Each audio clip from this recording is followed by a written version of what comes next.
Саламатсыздар ма, менің каналыма қош келдіңіздер. Бүгін мен сіздерге осындай полиэфирный шнурдан, шнур деп сатады, макраме деп айтады. Вот осындай шнурдан мен сіздерге и мынандай менде біз ілмекпіз номер 3. Бізге бірінші скользящая петля керек. Скользящая петляны былай істейміз. Алақанымызға жіптің ұшын ұстаймыз. Тырнақ жағымызға, прям тырнақтың үстінен бүйтіп ораймыз. И мына жіпті кішкене төмен қарай, екі саусағымызға былай ораймыз. Сол кезде мына жағы крестик болады, мына жағы параллельный болады. Біздіміздің ұшын төмен қаратып саламыз, сосын былай шығарамыз. Міне бұрдық, міне былай шығардық та, и былай қарап бұрдық. Өзімізден жоғары қарай бұрдық.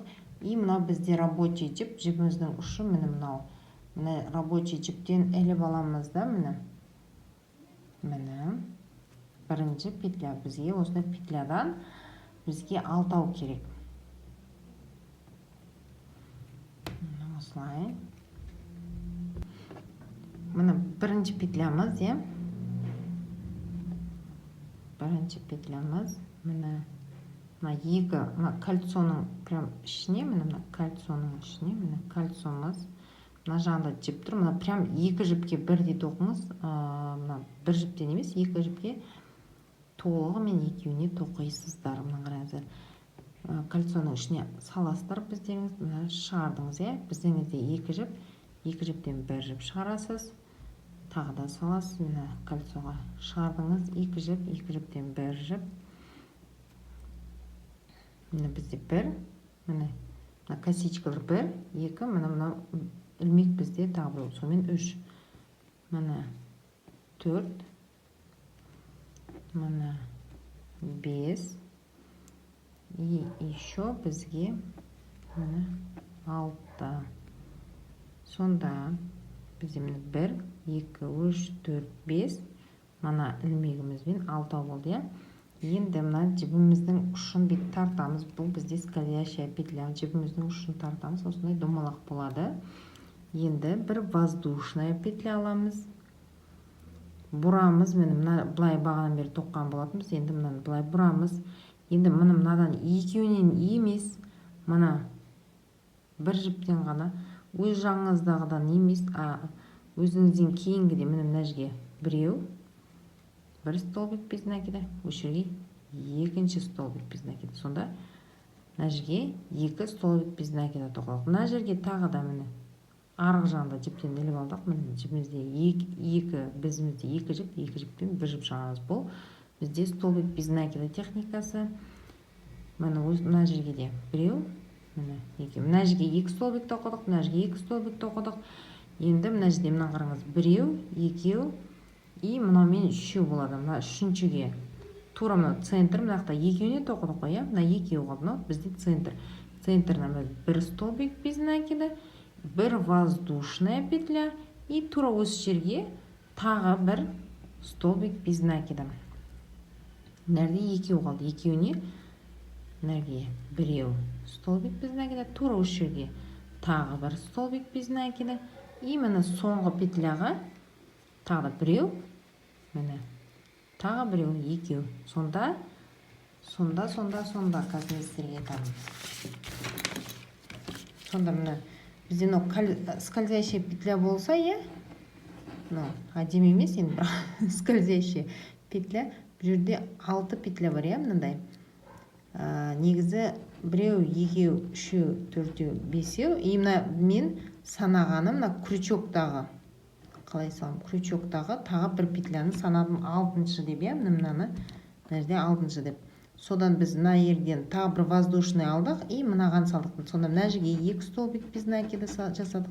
Мына жерге екі столбик без накида, мына жерге бір столбик жасадық, бір воздушный. Мына жерге тағы бір столбик без накида, мына жерге екеу жасадық столбик без накида, мына жерге екі столбик без накида жасадық. Міне. Енді міне жасап болдық. Бір воздушная петля. Міне. Мына жерге бір воздушный жасайсыздар, например, да? И сіздер міне қайтадан бұрасыздар. Міне. Мына біреу, екеу, үшіншісіне обязательно. Міне үшіншіге мынау косичканың арғы жағындағы жіпке, міне мына жерге біреу столбик без награда. Тура сол жерге екінші столбик без награда. Бұл ең шетінде жасалатын прием болады. Ары қарай бір-бірден, міне бір, мына жерге біреу, косичканың ар жағынан алып отырмын. Мына жерге тағы біреу, и мына жерге біреу. Мынау бізде центр. Центрді қалай білеміз? Мысалы, мына жерде бізде, мынау бізде қазір оны түсіндіріп өтетін боламын. Мына жерде кішкене тығылып қалатын біздің петлямыз бар. Міне 1, 2, 3, 4, міне 5 болды. Мына жерге дейін 5, мына қайтадан санап көрсетейін. Міне 1, 2, 3, 4, 5. Мына косичкаларды санап отырмын. 1, 2, 3, 4 и мынаумен 5, міне 5 косичка, и мына жақта 1, мына сызықтан білуге болады. 1, 2, 3, 4, 5. Мынау біздің центріміз.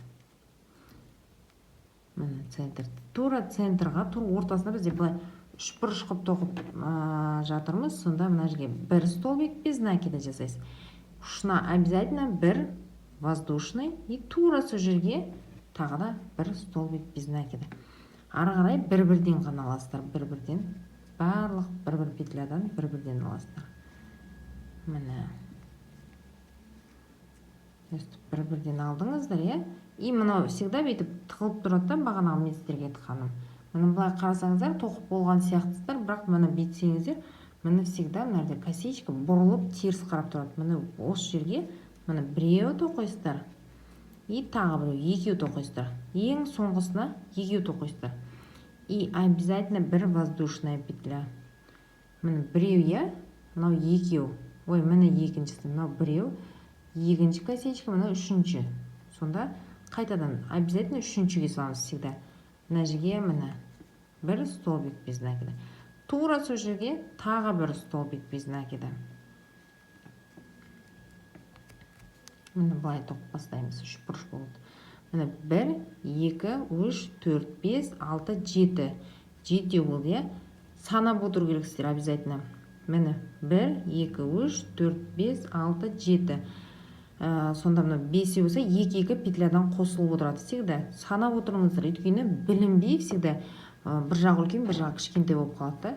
Мысалы мына жағы ұзындау болады, мына жағы қысқа болады, бірақ қарасаңыз ол білінбей тұрады. Артынан дұрыс емес болып шығады. Сол біздің міне самый центр, мына жер. Міне тура центрға давайте мындай маркер іліп қоям. Міне мына жағынан ілейін. Міне центрді. Былай санағанда 7, былай санағанда 7. Бірақ мынаны санамадық. Санамаймыз, бұл центрді. Сонда бізде тақсаннан тоқу. Тақсаннан басталады. Ең басында біз 5 санынан бастағанбыз, 5 петлядан. Ары қарай бір-бірден, мені бір-бірден аласыздар. Барлық петлядан бір-бірден. Басында кішкене екеуден бастағанбыз, одан кейін барлығы бір-бірден болады. Мені өстіп тоқисыздар, мені бір-бірден. Мына жерге 6, мені мынау бізде 7-ші петлямыз. И мынау бізде жаңағы центр. Осы жерге біреу тоқимыз, мені 1 воздушный тоқимыз, и тағы 1 петля тоқимыз. И ары қарай бір-бірден тағы да. Бәрінен бір-бірден тоқисыздар. Сонда мына жаққа келгенде біздің центріміз міне мына жер болады қазір. Біз ары қарай тоқи береміз. Осылай ары-бері тоқисыздар. Поворотными рядами тоқи бересіздер. Міне обязательно мына жерде ең несі, мына соңғысында всегда мынау петля тығылып тұрады. Оны бұрып өздеріңіз жөндеу керексіздер. Мына жерге 1 столбик без накида. Ал мына жерге 2 столбик без накида жасаймыз. Міне біреу и тағы да біреу. Міне 2 столбик жасадық мына жерге. Негізінде қараңыздар, мына 2 столбик жасалған жерде мынандай 1, 2, 3, 4 жіп шығып тұрады. Ал 1 столбик жасаған жерде міне екі ақ жіп шығып тұрады. Міне біреуі и мынау екеуі. Екі столбик. Ой, жіп шығып тұрған жерде это бір столбик жасалып тұр. Ал мына жерде 4 жіп тұр. Бұл жерде 2 столбик. Міне бір воздушный жасаймыз. Бұл да обязательно воздушный и жаңағы ең соңында 2 столбик обязательно. Міне мына жерде енді мына бізде біреу, крючогымыз мынау екеу, мына үшіншіге тағы да 2 тоқимыз. Бұл біздің сумкамызды кеңейтеді. Кішкене енің көлемін үлкейтеді. Міне арғы жағындағы петлялардан аламыз, Так. Міне енді барлығын бір-бірден аламыз. Бұл бізде уже 9 петлядан тұрады. Бағана бірінші бастағанымыз 5 болған, сосын 7 болды, потом 9, потом 11 сөйтіп үлкейе береді. Опс, молда. Но түсіп қалса, ничего страшного. Міне мынау мен центрім. Мен уже білем ғой, бірақ сіздер санаңыздар. Міне мына жерде вот так. И міне бізде центрға бір столбик, обязательно бір воздушный, бүйтіп ұшы шығу үшін, мынандай үшкір болу үшін бір воздушный жасадық. И тура сол жерге міне тағы бір столбик без накида. И мына жерге бір-бірден барлығы соңына дейін міне осылай.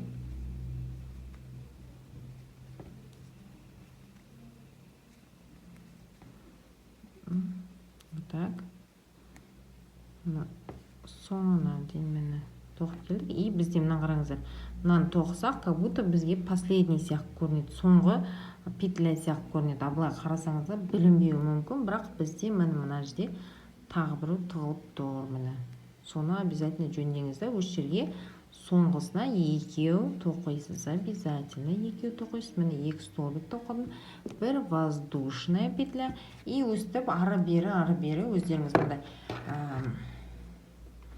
жалпақтығын өздеріңіз көресіздер. Ширина дейді ғой, мындай енін өздеріңіз ары-бері тоқып нетіңіз. Біз енді мына көлемін мен болдым.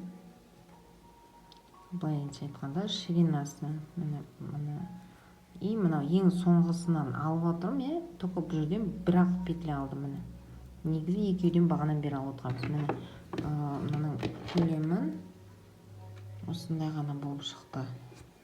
Шыққан жоқ, мен сондай қылдым мысалда. Міне сотканы бүйтіп қойсақ мысалда, міне сотка сиятындай ғана, как чехол ретінде ғой, да? Вот осындай ғып көлемін таңдадым. Енді сіздер ары қарай тура бағанағыда ары-бері тоқып, былай ұзын клатч қып тоқысаңыздар әдемі шығады. Мына жерде менде былай қарай 17, былай қарай 17 менде. Міне мына жерде біреу тоқыдым, мына жерге біреу тоқыдым, бір воздушный аламыз. Енді қараңыз, мынау бізде бірінші ілмек бізде мысалы бір деп, мынаны мен бір деп санап отырмын, мынау петляны, мынаны. Мынау 2, 3, 4, міне мынаған қазір саламыз. Созып қойдым. Міне бізде жаңа петлямыздағы бір ілмек біздегі бір петля. Мына 2, мына 3, мына 4-шіге саламыз. 4-шіге саламыз. Бір столбик без накида міне. И ары қарай, как обычно, косичканың ар жағынан алып, столбик без накида тоқи береміз. Бір-бірден ғана. Ең ұшына келгенде ғана кішкене өзгеше тоқимыз. Оны өздеріңіз білесіздер, тура бағанағыдай. Бір столбик без накида, воздушная, тура сол жерден тағы бір столбик без накида тоқисыздар. Сол кезде ол үшкір болып шығады. Бәрін бір-бірден алып тоқимыз. Бір-бірден тоқимыз. И мынау біздің ұшында бір столбик без накида, бір воздушный. И тура сол жерден қайтадан аламыз. Сонда бір жерден 2 рет алдық, ортасында воздушный. И ары қарай косичканың ар жағынан аламыз да тоқи береміз.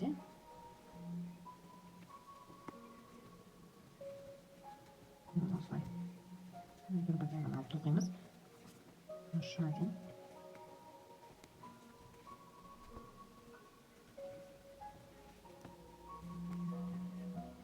әдемі болып шығады. Енді мына сиреневый түстен деп енді негізі қоңыр түстен әдемі болып шығады. Қоңыр қара түстен. Міне енді қараңыздар, мына жерде бізде жаңа тығылып тұратын бір косичкамыз бар. Міне екі косичка, екі петля тығылып тұр. Тығылып тұрған жоқ, міне вот біреу жаңа қайрылып тұратындай шығардық. Міне мына. Сонда мынаған бір столбик тоқимыз да, мынаны тастаймыз, мынаған тоқмаймыз. И сразу бір воздушный аласыздар. Фу, мына жерде. Мына петля мүлдем болып қалды. Міне мынаған бір столбик без накида, и мынаны қалады. Мынаны тоқмаймыз. И бір воздушный аласыздар. Енді кері қайтадан мынау 1, мынау 2, мынау 3, мынау 4. Міне мынаған саламыз сонда. 1, 2, 3, міне 4. Өстіп ары бері тоқи бересіздер.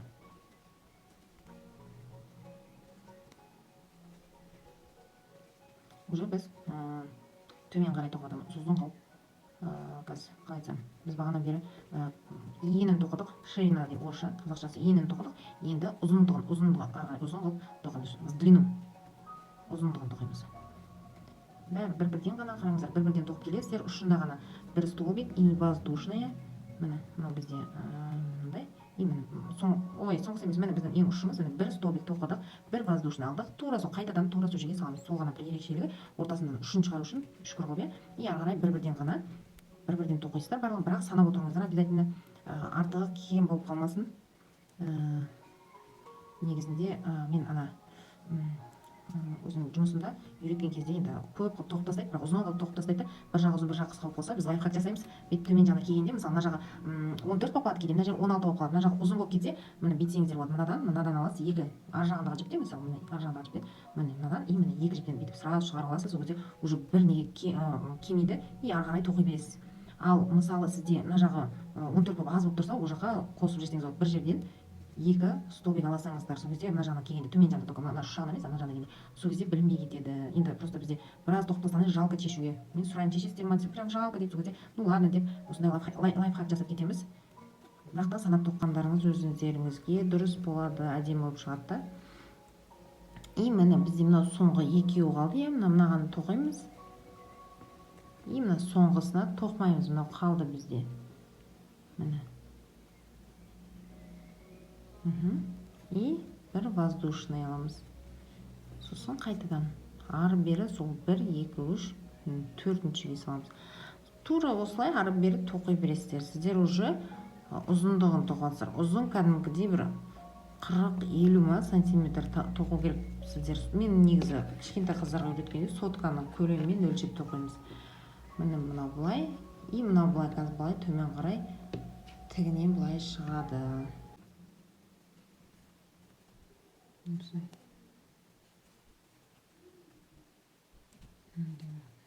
Косичкамыздың арғы бетіне ғана біреуіне қадамыз. Біздің өрілген сияқты болады, соң арғы бетіне қадамыз. Мына жеріміз мұнымен бірдей болып кеткен түзу. Ұшына дейін тоқимыз.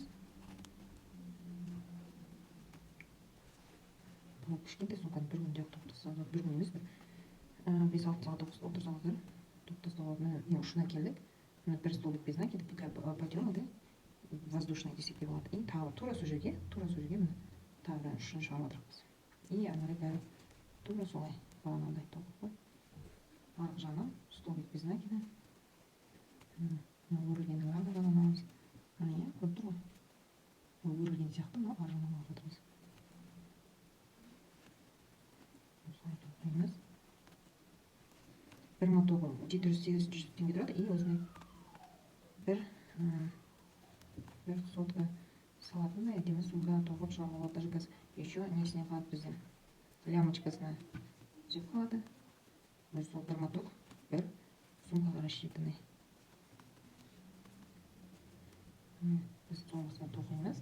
И как обычно біреуін қалдырамыз, оны біреуін қалды. Мына жерден кесеміз. Қатты соңғысына ар жағында жетпей қалуы мүмкін жіптен. И мына жерден сіздер былай шығарып алсаңыздар болады. Қазір осылай қалып. Мына осылай шығардық та. Мына жағы бізде жаңағы бет жағы болса лицевой бет жағы болса мындай әдемі өрілгенді қалады. Косичкамыз сыртына қарап тұрады былай. Негізі іші сырды деген жоқ болсын бұда. Іші сырды былай қарай тұрып не етсеңіздер болады. Мысалы былай қарай жасайсаңыздар болады. Болады енді. Менің мынада бір кішкентай қызым тоқыға ерінген мынандай кішкене ғана тоқып мынандай сумка кошелек деп жасады өзіне. Бірақ мен өзім жұмысымдағы барлық затты суретке түсіре бермейді екенмін. Мен сияқты енді үйреніп жүрміз. Мына жақынырақ әдемі болу үшін жақынырақ бір жерден шығарып аламыз. Артқа қарай. Мына біздің бет жағы лицевой. Негізі міне былай. И мына арт жағына барып тығамыз. Мынандай бізде тоже мынандай зубчик тағып, мына соңғысында да зубчик шығу керек. Міне біз беттің кезде міне тағы бір зубчик шықты. И мына жерге примерно мына іш жағынан бір петля жасау керекпіз. Бір жіптен ғана. Осылай. Кіргіземіз ішіне қарай.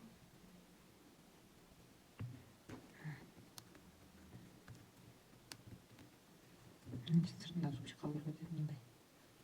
И ары қарай тығып тастасаңыздар болады. Мына жіптің ұшын білінбейтін етіп тығып тастайсыздар. Былай. Жақынырақ болу керек. Мына еще мынадан өткізсек вообще әдемі болады.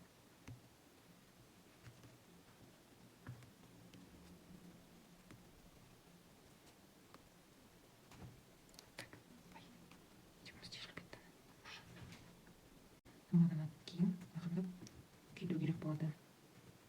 Мына жерге күйдірсек талпа болады. Примерно осылай. И біз аламыз да сразу өлшеп қараймыз. Можно былай, кішкене былай жасауға. Мына жер кішкене ашық қалады. Мына жер. Бұл кезде үлкендеу сотқа. Мысалы қазір оңай карточкасы бар. Осы ыңғайлы. Так можно. Или вот так. Мен осындай тоқайтын аламын. Мына жерден аламын да. Получается, клапана чуть ниже, мына жағынан аламын да. Ішінен тура бір ортасынан іліп аламын. И мына жіптің ұшын іліп мына жерге байлаймын. Кейін ар жағына тығып тастау керек болады. Ұшын обязательно күйдіру керек жіптің. А то шешіліп кетеді. Центр да. Енді қараңыздар. Ұшын ішіне қарай тығамыз да. Енді, например, бір шетінен алдық. Мен ар жағынан алдым, мына астынан біріншісі и үстінен мына қайда шығды. И былай. Қазір тағы көрсетемін. И мына шүкір болып шықты ғой мыналар. Бұл жерден аламыз, кішкене ішіне қарай аламыз. Сол кезде әдемі болып шығады. Мына жерден аламыз. И жібіңіз обязательно іште қалу керек. Бір жақынырақ денем. Только мына жақтан алмаймыз, мына ұш жағынан аламыз, мына іш жағынан аламыз. Міне жібіміз іш жақта міне. И мынадан барлығынан өткіздім. Мына жағынан аламыз.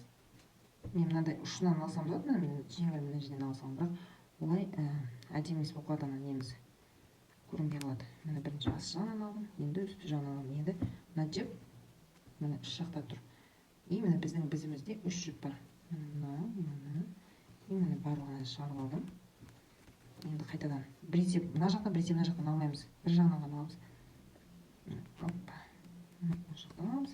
И мынадан ұшынан жаңағы айтқанда алмаймыз, только чуть ішіне қарай аламыз. Жібіміз жақта тұр. Сыртта қалып қалса дұрыс емес болып қалады. Міне үш жібіміз бар бізімізде. И былай. Үшеуінен де шығарасыз.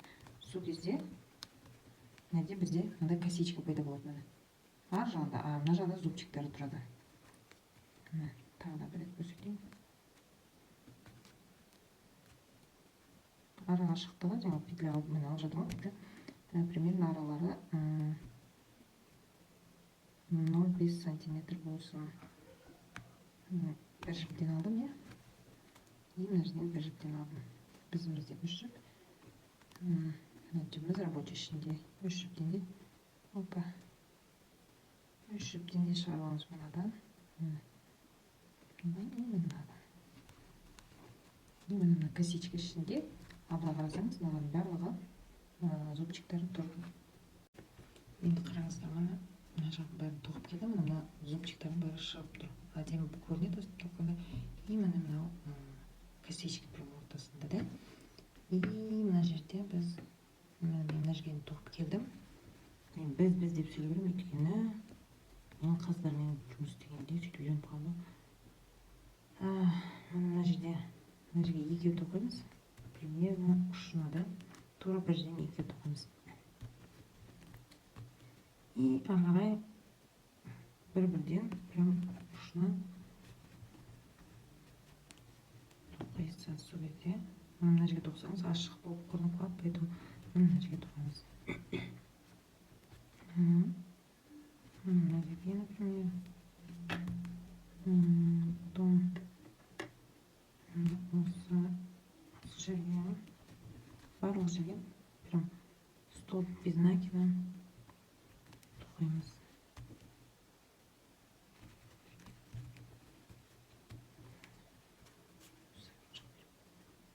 Косичка бері қарап тұр.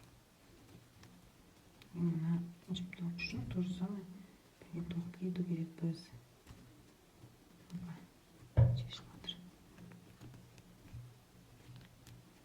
Бұл шешілсе бүйтіп жанындағы бір петляға, прям жанындағы петляға бүйтіп байлай салыңыз. Так.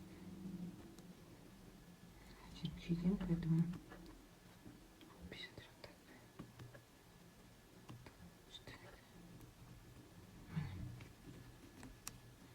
и мына жерден біреу алдық, и мына жерден қазір біреу алам. Столбик бермейді біреуді. И мына жерден алған болып, мына жерден тағы біреу алам. Осылай. Потом ары қарай бір-бірден столбик без накид тоқимыз. И қараңыздар, мына жіптің ұшы, мына жіп просто қалады. Біз жағына үстіне тоқып өтеміз. Жіптің ұшы.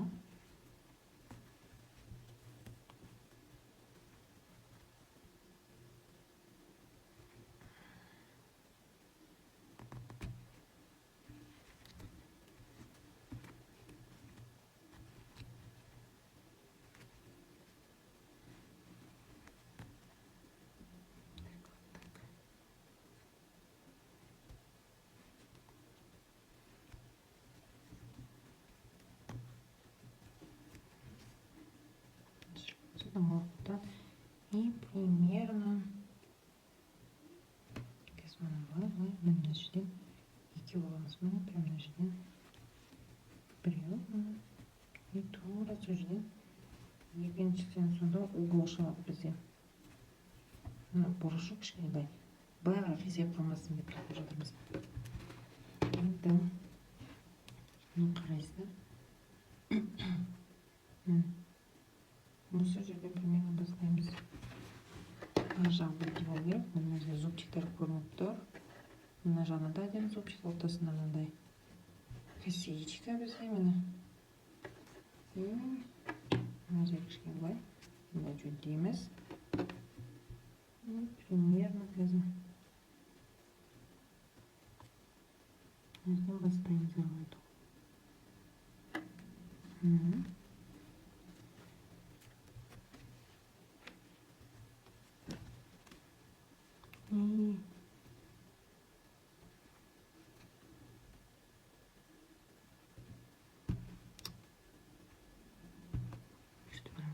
Жібіміз опять ішінде прям 3 петлядан қайдан өткіздік.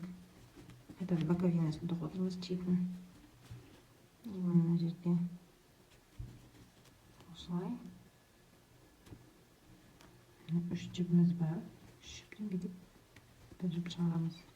Біз бағанан бері арғы бетін алып келе жатырмыз, мына жақтан. Мына жақтан алсаңыздар, мына жақтан да әдемі емес болып жаңа нелеріміз көрінбей қалады. Қалайтын зубчик деп отырмын ғой, сол көрінбей қалады. Қазір көрсетемін. Опять ілмей жатыр. Давайте найдем. И мына жерден. Сонда мыналарымыз көрініп тұрады. Если сіздер мынаны жақын алсаңыздар, бері қарай ұшына қарай, ондай болса ол көрінбей кетеді. Сол себепті ар жағынан аламыз прям.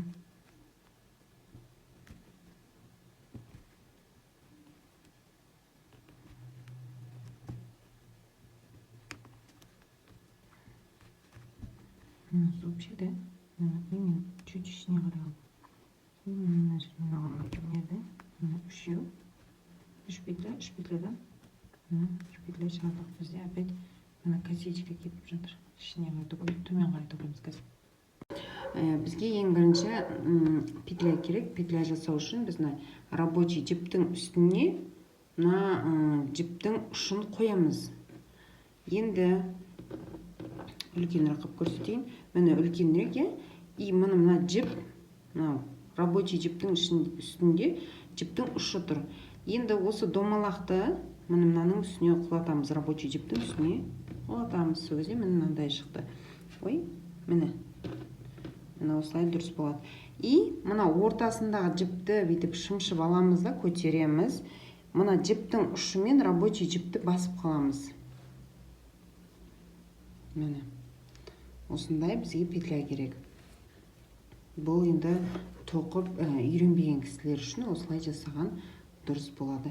Ал негізінде бізге былай жасау керек. Міне жіптің ұшын қалдырамыз қазір, өйткені сумкаға біріктіріп тоқу үшін жіптің ұшы керек болады. Міне былай аламыз. Міне жіптің ұшы мына жақта. Былай и былай. Міне тура жаңағыдай петля. Енді міне бір петля бар, міне екінші петля, міне үшінші петля. Енді аламыз да біз соңғы петляға саламыз. Соңғы петляға саламыз да өйтіп алып шығамыз. Міне енді бұны былай қарай бұрамыз. Міне кітаптың беті сияқты міне былай тоқыдық қой, тура өстіп. Енді бұрамыз, былай қарай бұрамыз. Кітаптың беті сияқты. Міне жерде екі жіп тұр бізде. Мына жіп емес, былай қарасаңыз үш жіп. Міне бір, міне мынау жіп, міне мына жіп, и мына жіп. Бізге міне мынау соңғы екінші, и міне соңғы бірінші керек. Соңындағылар, и сол екі жіптен бір жіп шығарамыз. Міне бізімізде екі жіптен бір жіп шығарамыз. Қайтадан кітаптың беті сияқты оңынан солға қарай бұрамыз. Міне бізде енді екі жіп тұр, міне екі петля тұр. Сол екі петлядан өткіземіз. Міне былай. Бізімізде үш жіп, үш петлядан, міне үш петля, бірінші екеуінен, соңғы екеуінен өтеміз. Енді бізімізде екі жіп, екі петля. Екі петлядан міне бір петля шығарамыз. Қайтадан кітап сияқты оңынан солына қарай бұрамыз. Мына жердегі екі жіптен өттік, бізде үш петля. Енді үш петлядан мынамызда міне екеуінен, соңғы екеуінен өтеміз.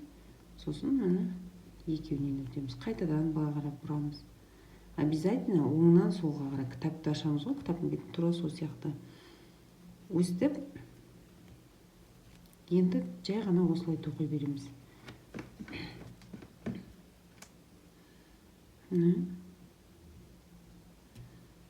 Екі жіптен өттік, екеуінен, кейін екеуінен қайтадан бұрамыз. Мына жаққа бұрдық.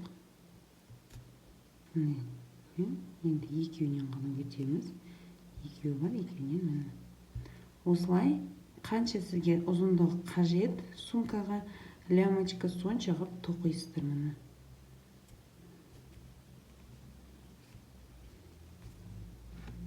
Міне осындай әдемі болып шығады.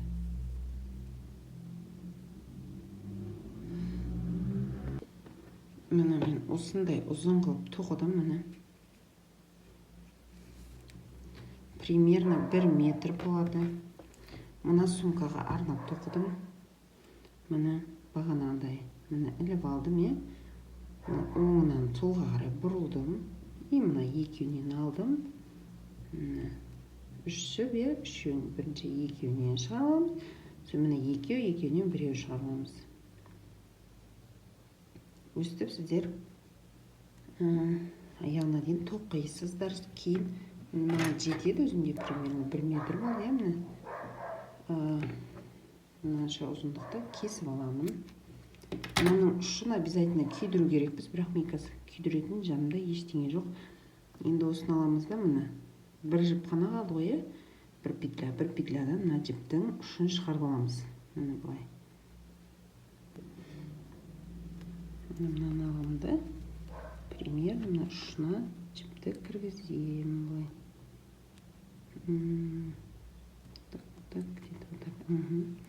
Осылай кіргіземін да, осы жерге бекітемін.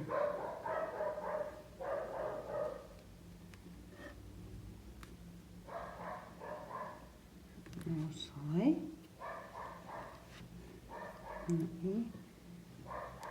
Мықтырақ қылып бекіту керек болса, негізінде бұл сумочка қатты ауырса салмайсыз ғой, енді көзі кішкентай ғана.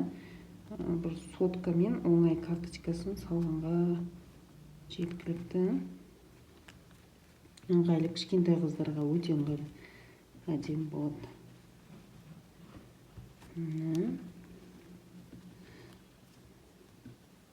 Мықтап байладық. Тағы да нет жіберсек болады.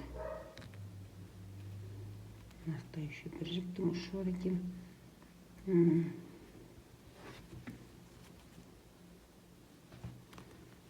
Осы жерге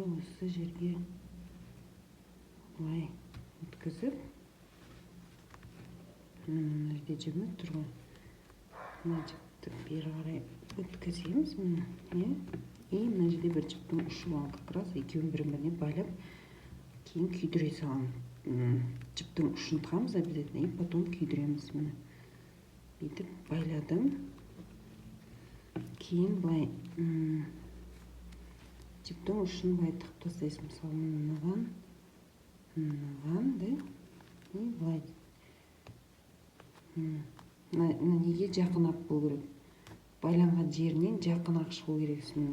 Өстіп, и мынаны тоже былай қарайды. Или тоже былай қарайды. Қалай қарай ыңғайлы, солай нетіп тастайсыз. Міне осылай шықты. Мына жер былай түзеліп аласыз алдымен.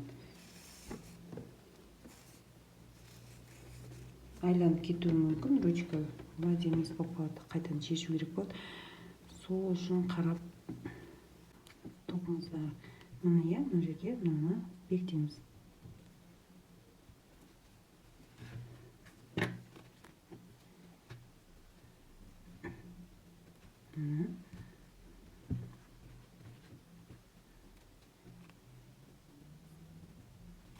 Вот так. Bunu айлап кеттім де қайтадан біз көреміз қалай болады. Осылай дұрыс. Осылай, потом былай.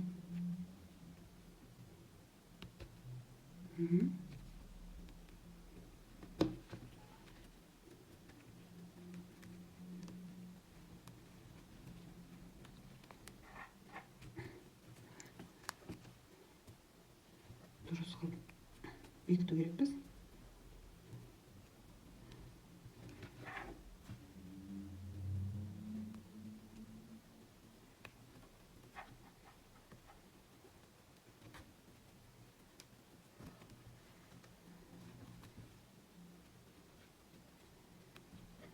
Мықтырақ болып.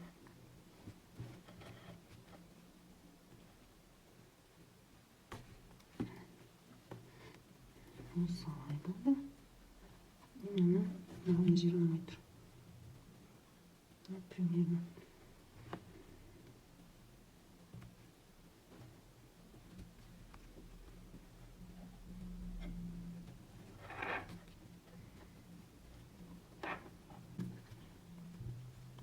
Енді мына жерге байлай саламыз. Шыққан жерінен байлай саламыз. Байлаймыз. Обязательно ұшын күйдіреміз. И потом былай. Осылай.